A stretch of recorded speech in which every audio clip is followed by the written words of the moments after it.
Intelligence bureau security assistant motor transport तक गोटे vacancy रही है जो उभय फीमेल मेल कैंडिडेट मैंने अप्लाई करेंगे और अप्लाई करेंगे 6 सेप्टेम्बर और लास्ट डेट हूँ 28 सेप्टेम्बर। तो एप्लिकेशन फीस देखिए गले जनरल ईडब्ल्यूएस ओबीसी मान 650 टंका रही और एससी एसटी मान 550 टंका और ऑल फीमेल कैंडिडेट मान 550 टंका रही। तो एज देखिए गले एज मागुच 18 सेप्टेम्बर को एवं मिनिमम एज 18 वर्ष होता दरकार।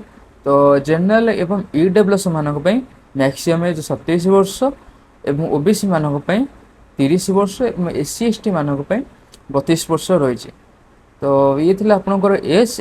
तो एजुकेशन क्वालिफिकेशन देखिए गले प्रथम आपको 10th पास मागिଛି एवं यापर ड्राइविंग लाइसेंस आपंकर लाइट मागिଛି तापर आपंकर ड्राइविंग एक्सपीरियंस गोटे वर्ष होता दरकार और रेसिडेंट रही दरकार।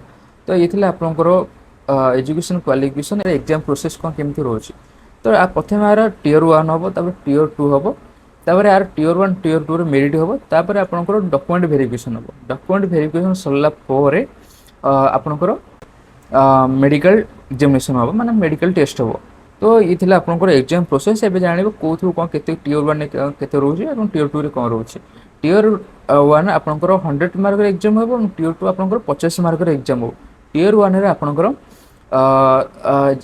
जिके रही जो रहा बेसिक गाड़ी जो रहा रूल तार रहा रीजनिंग मैथ और इंग्लिश प्रथम जिके आपंकर 20 मार्क रही जो रहा बेसिक ड्राइविंग रूल उपर आपको 20 mark reasoning 20 mark English 20 mark और मैथ 20 मार्क आपको गोटे घंटा समय दि जाए जोटा कि टीयर 1 टीयर 2 आपंकर 50 मार्क रही आपको ड्राइविंग टेस्ट रहा।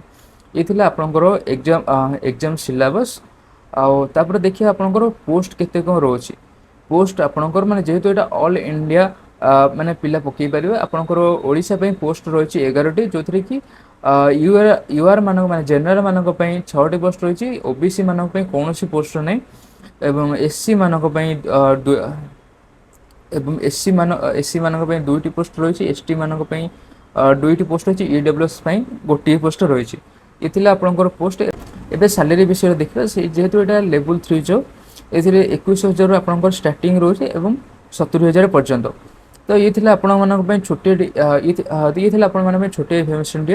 यदि सेक्शन टे भल लगी तो लाइक करेंगे कमेंट करेंगे और सब्सक्राइब करेंगे भूलें। ऑफिशियल नोटिफिकेशन टेलीग्राम रे पकईदेवी आप देखिपारे। टेलीग्राम भी जॉइन करेंगे कहीं जोटा भी आप गवर्नमेंट एग्जाम बाहर जोटा भी वीडियो करनी से टेलीग्राम रे पकई दूसरी। तो रोची जय जगन्नाथ।